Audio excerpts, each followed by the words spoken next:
다음은 시장 전망 관련해서 소개를 해드리겠습니다. 아마 우리 학우님들이나 저를 포함한 대부분의 우리 경매시장 참여자 또는 종사자들이 가장 오판한 것 중에 하나가 2021년도에 비해서 2022년도에 경매 물건은 늘어날 것이냐 줄어들 것이냐라고 물어보면 열의 모두 이론의 여지 없이 그 질문이 끝나자마자 2022년도의 경매 물건은 2021년도보다 늘어났다라고 얘기합니다. 그러나 그 말은 맞지 않습니다.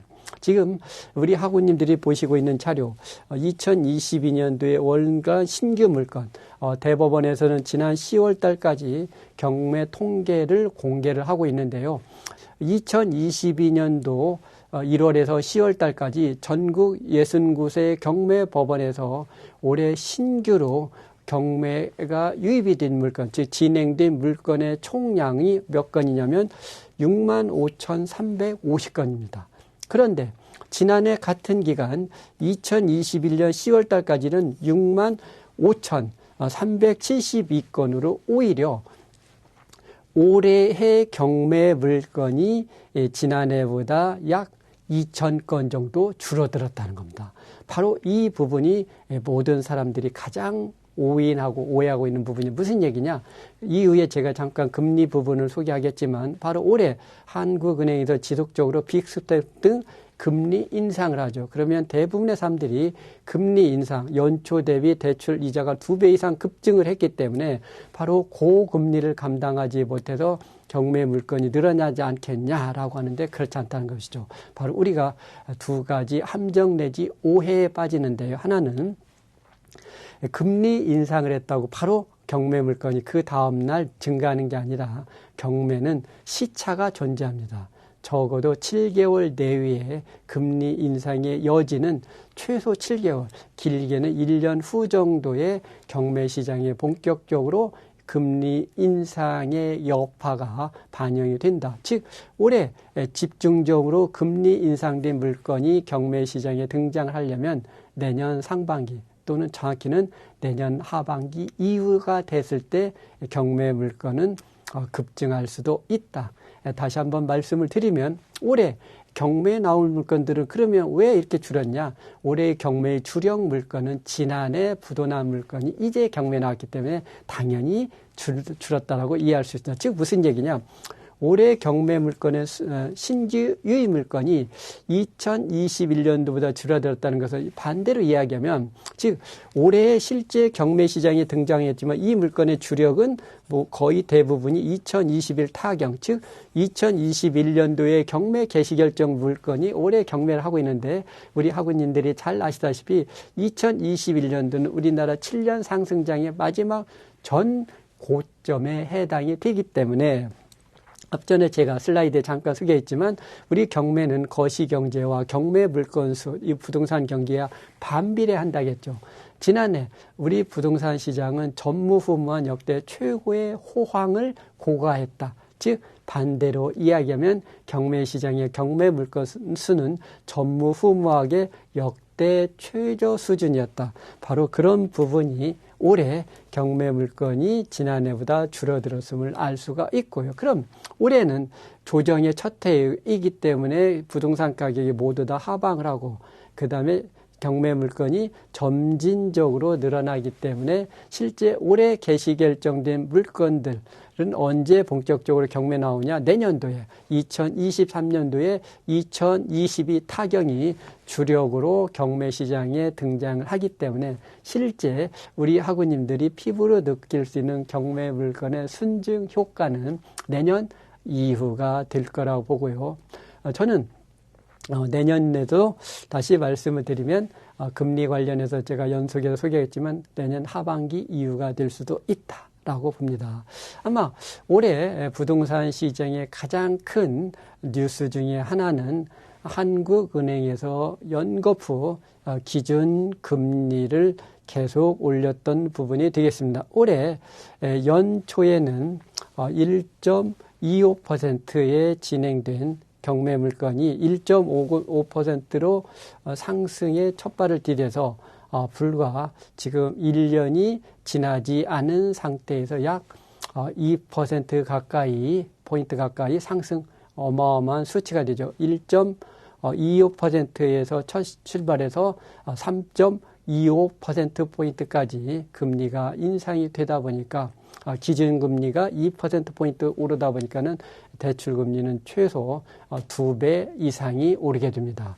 바로 이 부분 역시 일반인들이 앞전에 제가 잠깐 소개했듯이 많은 오해를 하는데 이처럼 기준금리를 단기간에 급등을 하면 인상을 하게 됐을 때 과도한 대출금리를 감당하지 못해서 파산을 선고하는 분들이 많기 때문에 경매 물건이 늘지 않겠냐 하는데 여기도 우리가 금리 인상과 대출 이자의 상관관계 오해가 있죠. 즉 한국은행에서 기준금리를 올렸더니 바로 다음 날 일반 대출 받은 사람의 이자가 상승을 하는 게 아니라 그런 경우는 신규로 대출을 받거나 아니면 대출 기간이 만기가 도래해서 재연장하시는 분들부터 금리 인상분이 연동이 되고 기존에 대출받은 분은 아직 그 기간이 잔존 기간일 때는 만약에 고정금리로 받았다라고 하시는 분은 사실상 거의 영향을 받지 않고 받더라도 일부를 받기 때문에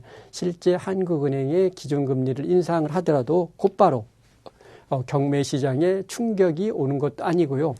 설령 경매 시장에 충격이 오더라도 앞전에 제가 소개했듯이 경매 시장을 최소 개시 결정부터 실제 경매 시장에 등장하는 시점은 지방에서는 5개월, 수도권 지역에서는 최소 7개월 이상 내외에 시차 후행을 하기 때문에 저는 올해 금리 인상된 물건들이 본격적으로 경매 시장에 영향을 미치는 것은 내년 하반기가 되지 않겠냐 이렇게 예측을 하고요. 실제 우리가 과거에 금리 인상 시점에 있어서 3%대가 우리가 경험한 적이 있었습니다. 바로 언제냐? 정확히 지금부터 10년 전인 금융위기 때 2011년도 당시에 우리는 3.25%포인트의 고금리를 경험하게 되는데 이처럼 이때도 2%에서 불과 1, 2년 사이에 금융위기를 단기간에 치유하기 위해서 금리를 급등을 했을 때 바로 경매 시장의 매각가율은 어떤 영향을 미치냐. 금리와 경매 시장 관련해서는 학자들 간에도 이론이 없는 지표가 있습니다. 바로 금리를 인상을 하면 경매 물건수는 늘게 되고 그리고 경매 물건수가 늘어나는 만큼 매각가율은 떨어진다는 것은 이 부분에 대해서는 이론이 없습니다. 단 이론은 없지만 여기에는 시차는 존재한다. 이 부분을 우리 화근님들이 기억을 해 주시면 좋겠습니다. 즉 무슨 얘기냐.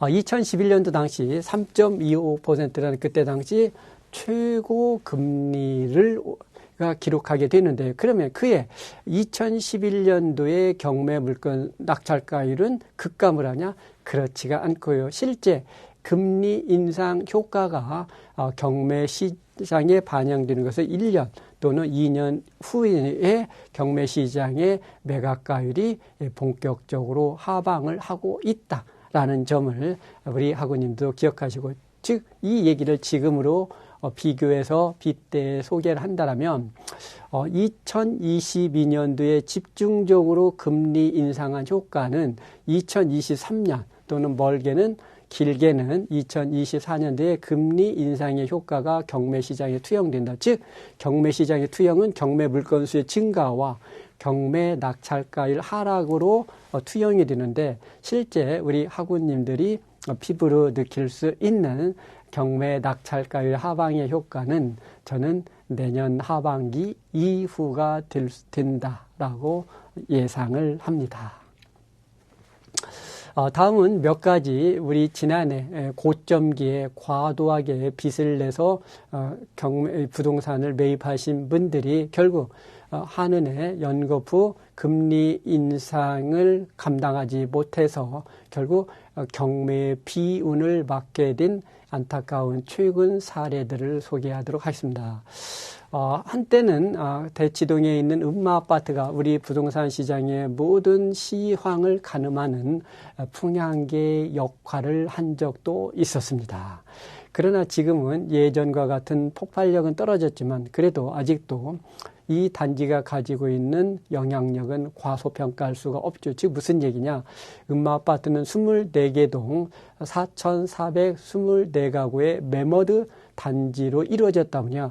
여기에서는 재건축 시 일반 분양을 포함했던 적어도 6,000가구 내외의 시장의 공급력이 있다 보니까는 그 물건이 가지고 있는 영향력, 주변에 미치는 영향력은 우리가 간과할 수가 없게 되는데요. 이처럼 4,000세대가 넘음에도 불구하고 놀랍게도 우리 경매시장에서는 지난 3년여 동안 그 음마아파트의 흔적을 볼 수가 없게 됩니다. 무슨 얘기냐? 반대로 얘기하면 일반 부동산 시장이 우상향, 급등을 하다 보니까 굳이 경매시장에 등장할 이유가 없었던 것이죠. 그런데 가랑비에 속옷 젖는다고 부동산 시장이 상승장을 마감을 하자 한동안 자취를 감췄던 그 음마아파트가 경매시장에 처음 등장했다고 언론에서 호들갑을 떨었던 물건인데 저는 언론에서는 여기까지만 가십적인 걸 했는데 실제 저는 이 물건의 속내를 들여다보았을 때 안타까운 사연들이 담겨 있음을 알 수가 있습니다.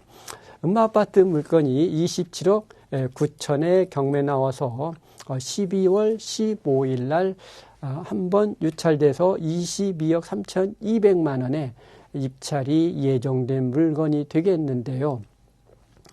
이 물건에 대해서 모든 사람이 음마아파트가 몇 년 만에 처음 3년 만에 경매 나왔다는 쪽에 방점만 찍었는데 저는 실제 이 물건에 우리 학우님들의 관전 포인트는 음마아파트가 몇 년 만에 등장한 것이 아니라 바로 왜 이 부동산의 소유자가 경매로 넘어올 수밖에 없었느냐에 저는 오히려 관전 포인트를 둬야 되지 않냐라고 보는데요. 이 물건의 소유자는 송모 씨인데 제가 이 송모 씨의 등기사항 증명서를 보았더니 이 음마아파트에 매입한 시점이 우리 부동산 시장의 가장 가격이 높은 2021년도였다는 겁니다. 지난해 9월 30날 27억을 매매를 하게 됩니다. 27억은 잘 아시다시피 서울 지역, 투기 과열 지역은 15억 이상일 때는 대출이 전혀 이루어지지 않죠. 적어도 이 부동산의 소유자는 현금 27억을 동원하거나 아니면 사채, 공적 금융기관에서는 대출을 이룰 수 없기 때문에 사채나 본인 자기 자본을 통해서 매입을 해야 되는데 이분은 어떻게 했나 봤더니 바로 사채, 크라우딩 펀딩을 통해서 부족한 자금을 동원을 하게 됩니다.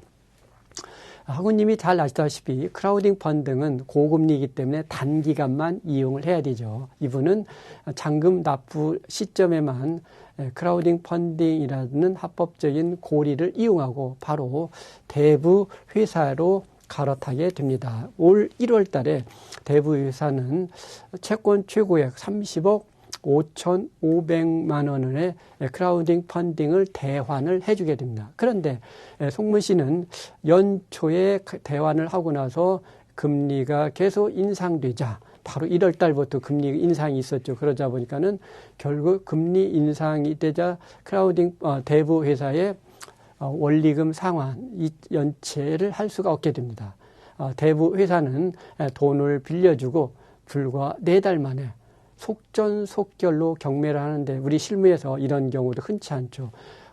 채권자가 돈을 빌려주고 4달 만에 경매했다는 것은 마치 돈을 빌려준과 동시에 경매를 기다렸다는 거나 진배 없는 거기 때문에요.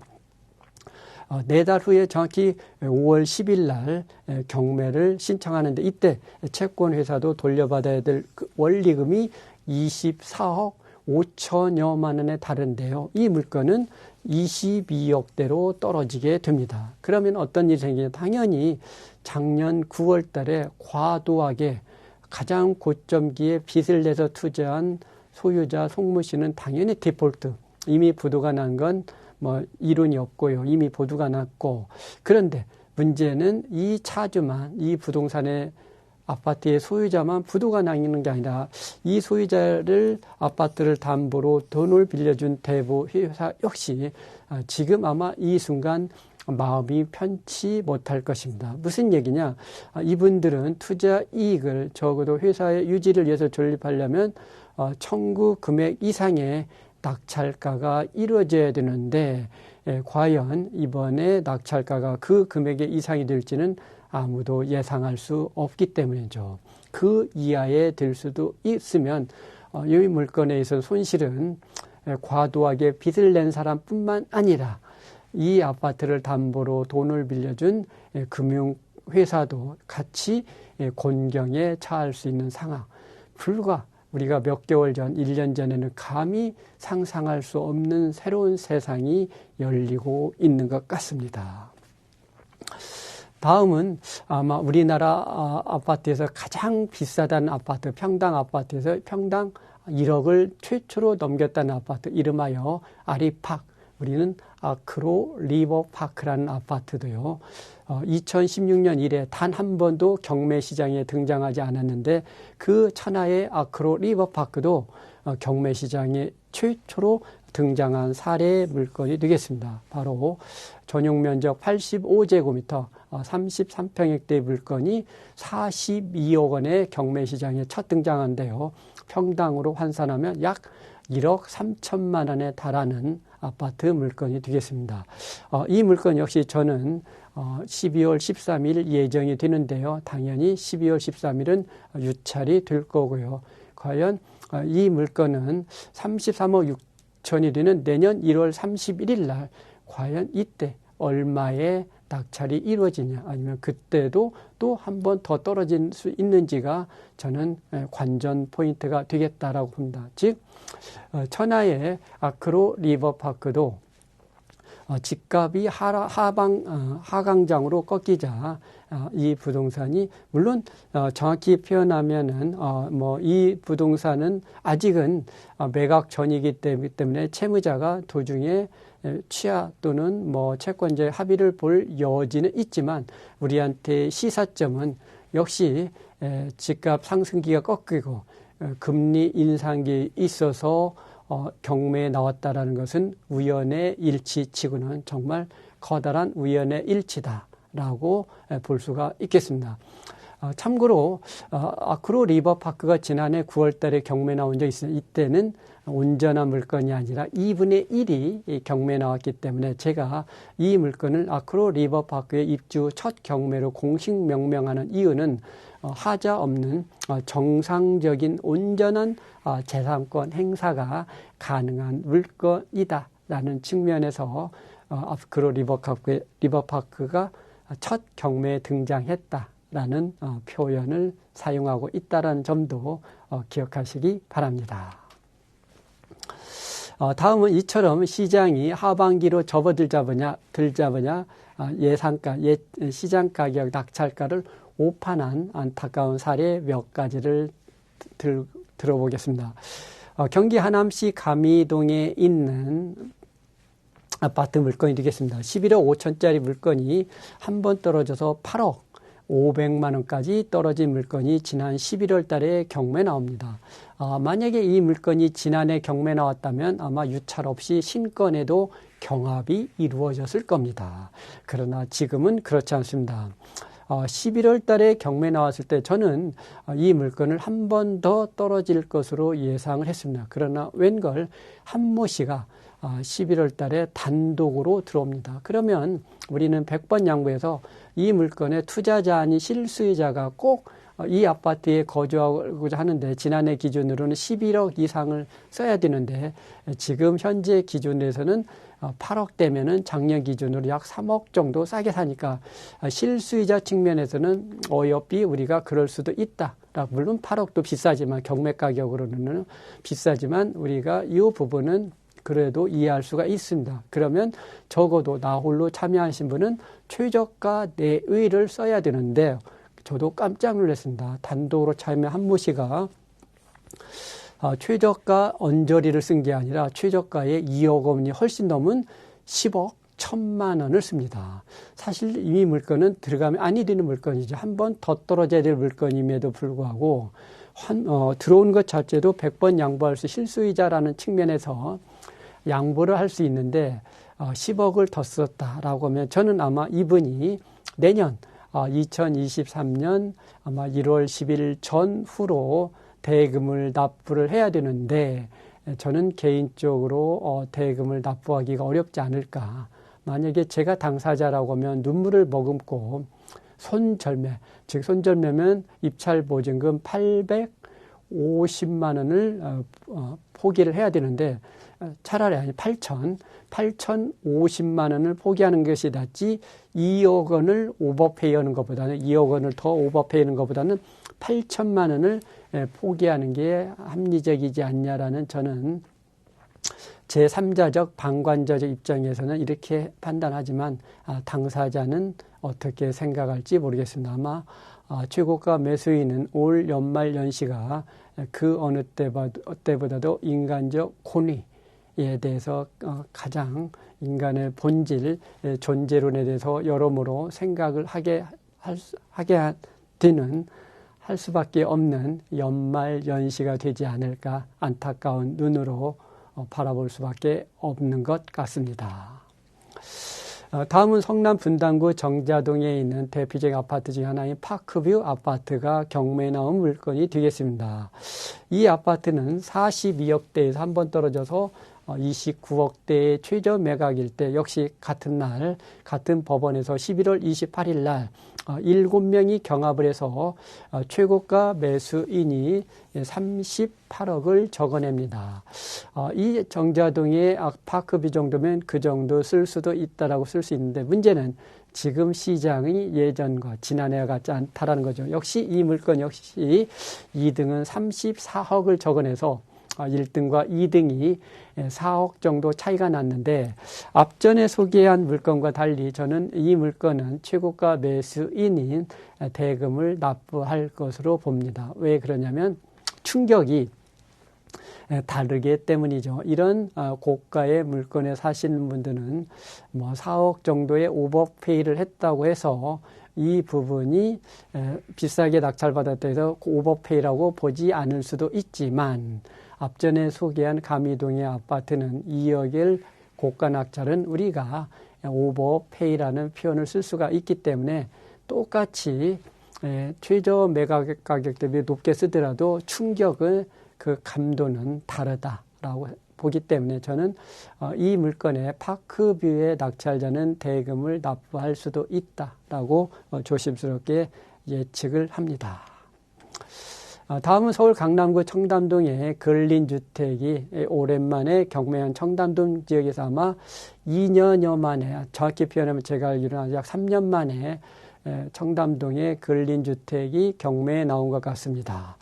91억대의 물건이 한 번 떨어져서 72억 9천 되자 이는 법인에서 나홀로 참여했는데요. 72억 9천 약 73억대의 물건에 13억을 더 쓴 86억 8천만 원의 낙찰자가 됐는데 역시 이 물건이 만약에 개인이 13억을 더 썼다라면 오버페이라고 하겠지만 뭐 법인이 낙찰을 받았기 때문에 법인한테는 고가 낙찰은 받지만 법인이 만약에 뭐 사업이 잘 돼서 그 자산을 가지고 또는 법인의 뭐 특수 목적, 뭐 사업 용도 등등 이런 용도로 접근했다라고 하면 아마 물론 법인도 최저가 대비 13억을 더 쓰는 거에 대해서는 곤혹스럽겠지만 그래도 일반 자연인 개인들이 입찰한 것보다는 충격파가 다르겠다라고 봅니다. 그렇지만 역시 개인이 됐든 법인이 됐든 제가 전달하고자 하는 메시지는 모두 다 지금 시장 상황을 오판하고 있다. 지금은 지나처럼 흥분할 때가 아니고 오히려 흥분을 가라앉히고 좀 더 냉철하게 이성적으로 시장의 추이를 지켜보는 시점. 정확히 표현하면 한 발 더 발을 빼는 거예요. 즉 무슨 얘기냐.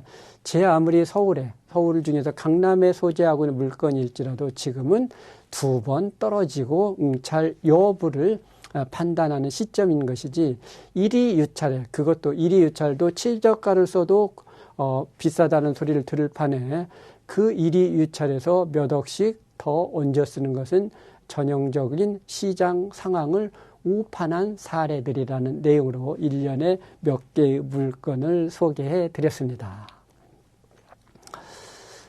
다음은 제가 시간이 많지를 않아서 우리 학우님들한테 내년 이후에 그 경매 시장의 변동상에 대해서 소개를 해드리겠습니다. 앞전에 얘기했듯이 저는 경매 시장의 참여 시점은 내년 하반기 이후를 저는 권하고 싶습니다. 내년 상반기까지는 그동안에 우리가 못다한 학교 수업이라든가 공부를 또는 그동안에 코로나 등으로 그동안 만나지 못했던 죄송합니다. 관계가 소원했던 지인들과 그동안에 못다한 이야기를 나누고 그동안에 밀린 공부, 우리가 학업에 충실하는 시점이고요. 그리고 여러분들이 학업에서 공부한 내용의 그 실력을 발휘할 수 있는 시점은 저는 개인적으로 2023년 하반기 또는 멀게는 2024년도에 우리 학우님들의 능력을 발휘를 했으면 좋겠다는 생각이 들고요.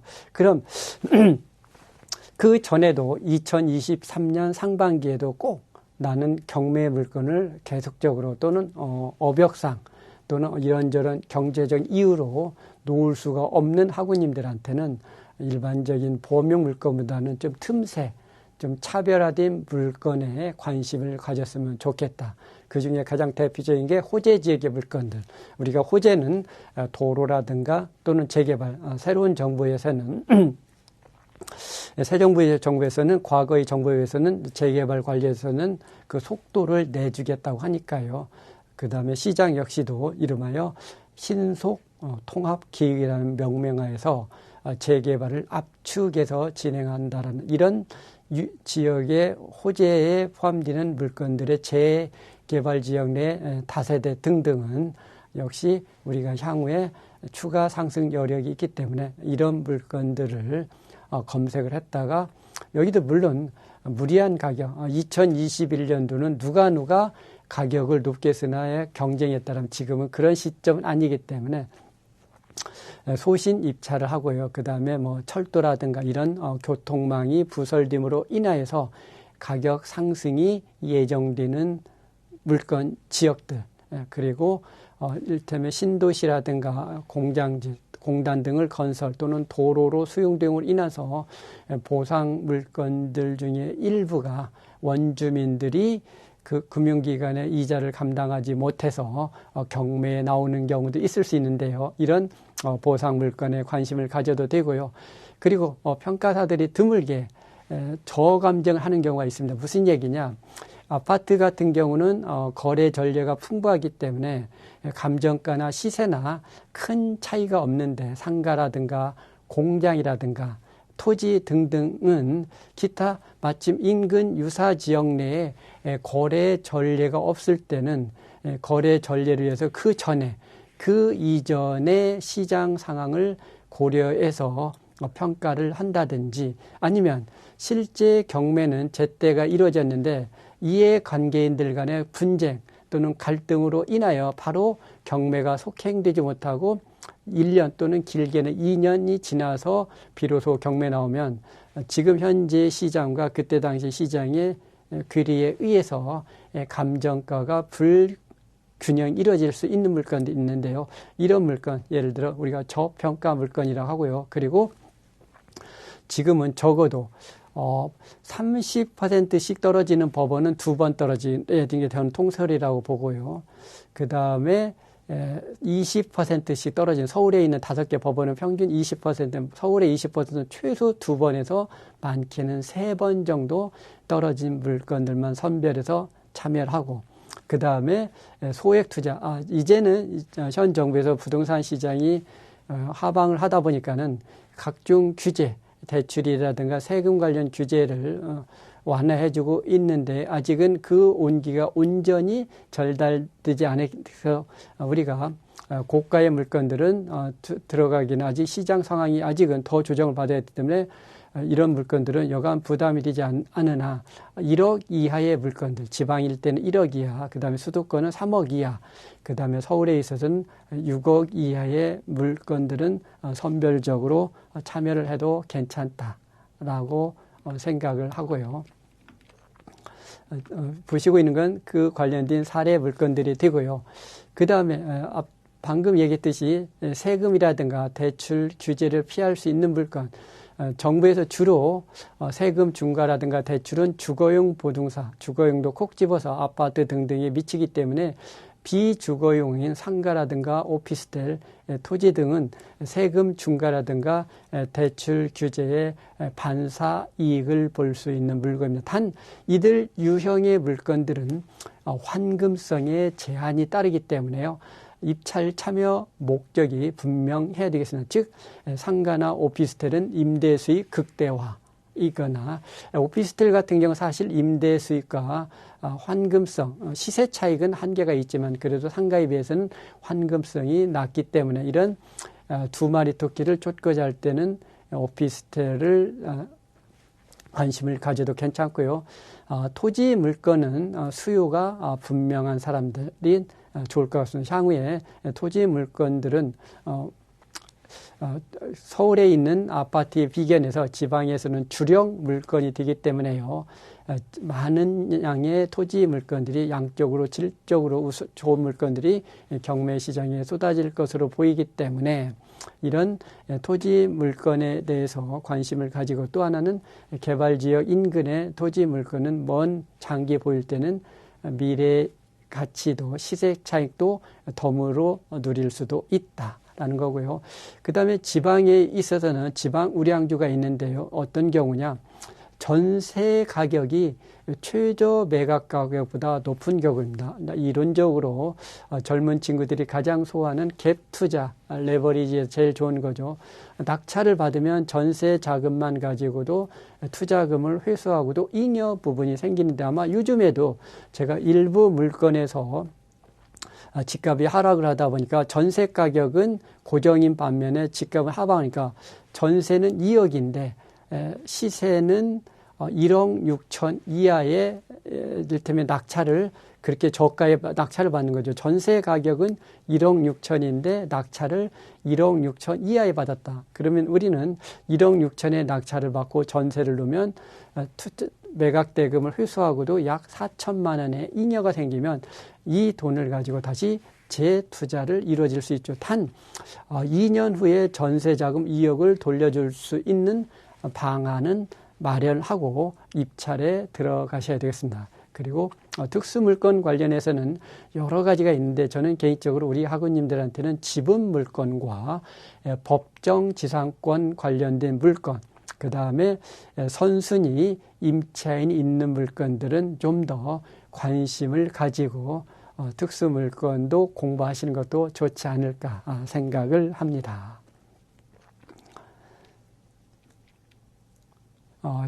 지금 우리 학우님들이 보시고 있는 것은 제가 지방 우량주 중에 하나로 속초시 조향동에 있는 부영 아파트를 소개하고 있는데요.